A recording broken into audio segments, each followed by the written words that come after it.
is in the show notes to that this is going to have more than enough power. Ended up it has way more than enough power, but which is fine. I can go for about an hour, hour and a half on UPS before the battery's exhausted, and I wouldn't suggest running it down to the absolute minimum, but that at least covers me from shorter term outages. So this first will go on to the kind of the levels that I've added, and you'll see where things are going to go. Now, this is where we last stopped at level 3. So this is something that, you know, you can do just the UPS and you're fine, or you can add the inverter. Now, with some of the outages I've had to deal with, this is where I wanted to take things to the next level, and I've added 2 more levels to it.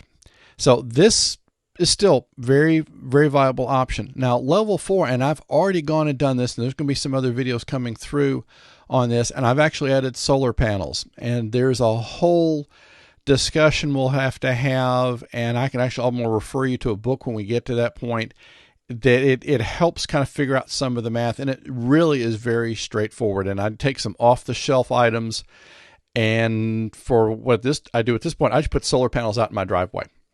That gives me several hours of power in the day, because where my house is oriented, I'm not going to put them on the roof because that's a whole nother conversation, but I want to have it to where I can pull it out when I need it. So I'll put it out and put the panels out in the backyard in the morning, and then swing the panels around out into the front so I get them. And I've already get them to where they can see the sun, and I've already run for 3 hours, and it was putting more power in the battery than what I was pulling out. So that's a good thing.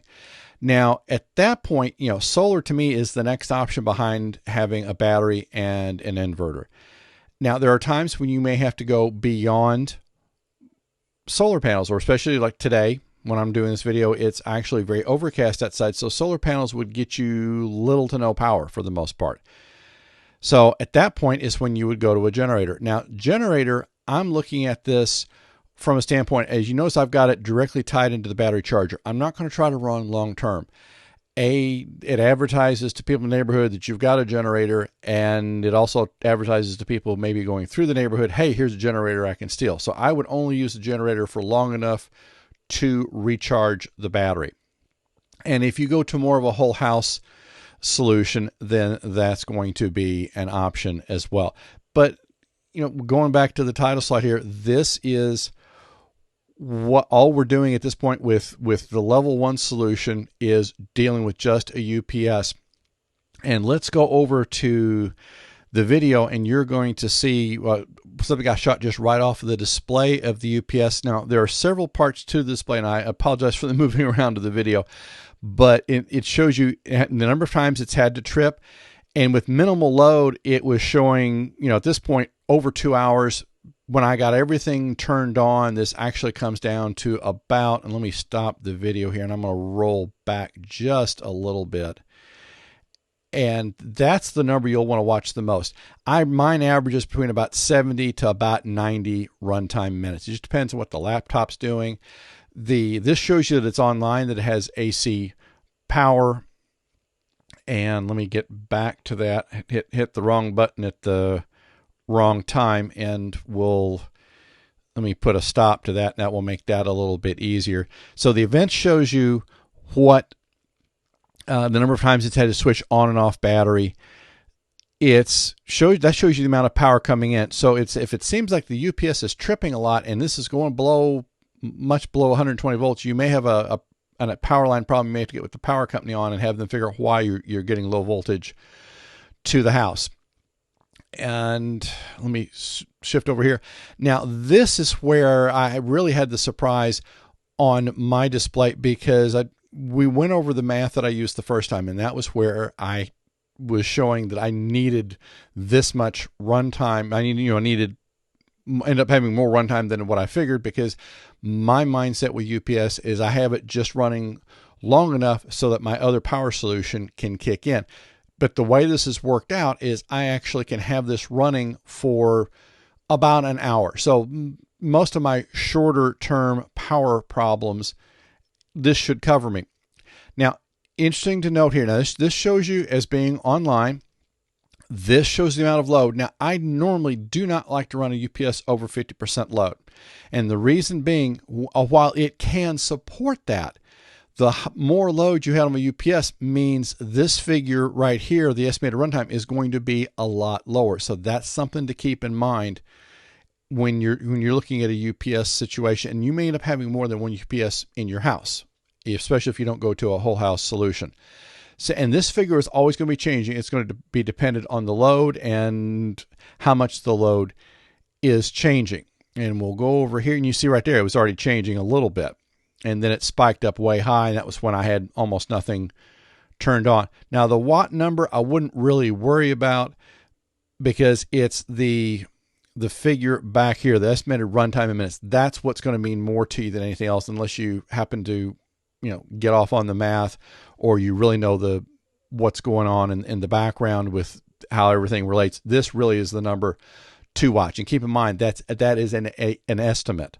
And that's where the lower the load is on the UPS, the better off you will be. And you see fairly low load there. My normal load is about 60 to 70 watts when I've got the laptop and both monitors and everything I need to work from home. And then percent load, that's just a numeric version of here. So that will give you maybe a little bit better idea of how the load is changing. Again, I try not to go over 50%. And then you can see what voltage it's putting out. And this normally is going to stay around 120. I really have never had it drop low. So this is another good indication. If the voltage is dropping low coming out of the UPS, you're either pulling too much or you may have a problem within the UPS. And 60 hertz, that really is not on the surface a lot to worry about. That just has to do with line frequency. And if you're running electronics on it or something with a motor, you'll want to be at least aware of that one. If this starts varying quite a bit, again, it may indicate a problem possibly in the UPS. And then we can go over here to the last part, and we're just kind of flipping back around to the early part of the process. And obviously I wish I had that kind of runtime on my UPS as a general rule. Now, when I did get this, let me shift over here to the other page. There, at the point when I bought it, there was free, and I'm going to put up here in air quotes, free Amazon support.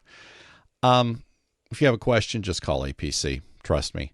I had a problem where one of the tabs on the battery had gotten depressed and wasn't feeding it, wasn't connecting properly. Ended up, I went in with a pair of hemostats, fixed it myself when I called the free support, and they just, I guess they were more of how do you get it out of the box and how do you plug it up. And I think most of us who are watching this video kind of are past that point. You know how to unbox something, but I had a problem where I could tell it wasn't making electrical contact. Ended up getting that fixed as well.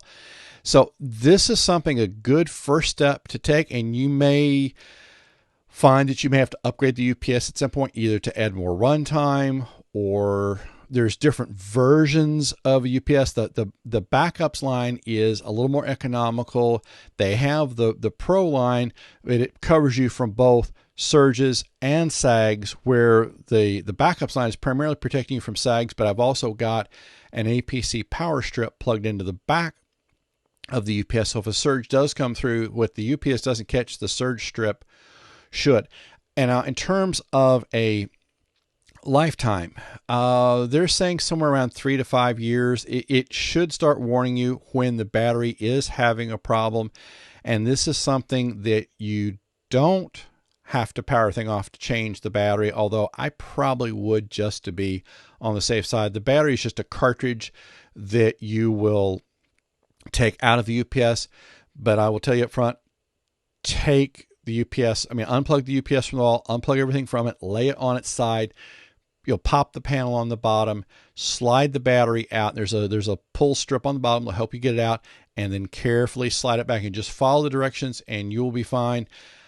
I try to have enough runtime on the UPS and test it where about once a week I'll run it down to about half of what it's rated, just to kind of keep things exercised. And that way, if it does switch over, that I'm reasonably confident of the runtime that it's giving me and that it actually can carry the load. And that's where all it goes back to not putting too heavy of a load on the UPS. Granted, my load may be a little lighter than I could get away with, but when I found out that I had overfigured the amount of capacity I would need, I was fine. It saves me from having to go to the inverter or pull out the solar panels, which are all more longer term solutions. So you've got a sense for how to proceed on this first one. The links are there for doing the math to figure things out. And if you go by the rated figures on all the items you're going to plug in, look at that as a worst case scenario. That at least gives you a starting point to work with. And your load may be a lot less.